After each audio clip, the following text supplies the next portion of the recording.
Sumqayıtın Xəzər bağlarında sakinlər su probleminə görə gecə saatlarında küçəyə axışıblar. Sakinlərin sözlərinə görə yaşayış massivinin 70%-də su problemi yay ayları başlayandan müşahidə olunur.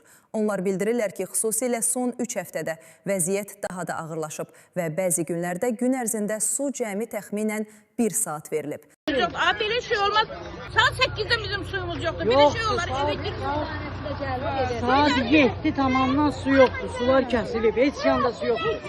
Vətəndaşların sözlərinə görə uzun müddətli kəsintilər səbəbindən evlərdə topladıqları ehtiyat su da tükənib. 10 avqust gecəsi sakinlər su probleminə etiraz etmək üçün küçəyə çıxıblar. Görüntülərdə onların qarşısına Sumqayıt Su Kanal İdarəsinin əməkdaşlarının gəldiyi də görünür. Maraqlı məqam isə bundan sonra yaşanıb. Sakinlərin bildirdiyinə görə etirazdan sonra suyun təzyiqi artırılıb və suyun verilişi bərpa olunub. Bu isə sakinlər arasında suallar yaradıb.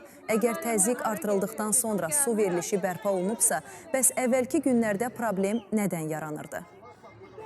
Bəzi sakinlər bundan çıxış edərək suyun verilişinin hansı səbəbdən məhdudlaşdırıldığını soruşurlar. Lakin suyun bilərəkdən kəsildiyi ilə bağlı bu fikirlərin sakinlərin ehtimalı olduğunu, bunun rəsmi şəkildə təsdiqlənmədiyini xüsusi qeyd edirik. Sumqayıt TV məsələ ilə bağlı Sumqayıt Su Kanal İdarəsi ilə əlaqə saxlayıb. Qurumun rəhbərliyi redaksiyamıza məsələdən məlumatlı olduqlarını və geri dönüş ediləcəyini bildirib. Rəsmi açıqlama daxil olduğu təqdirdə onu da təqdim edəcəyik. Sakinlərin əsas tələbi isə sadədir: suyun davamlı və normal təzyiqlə verilməsi.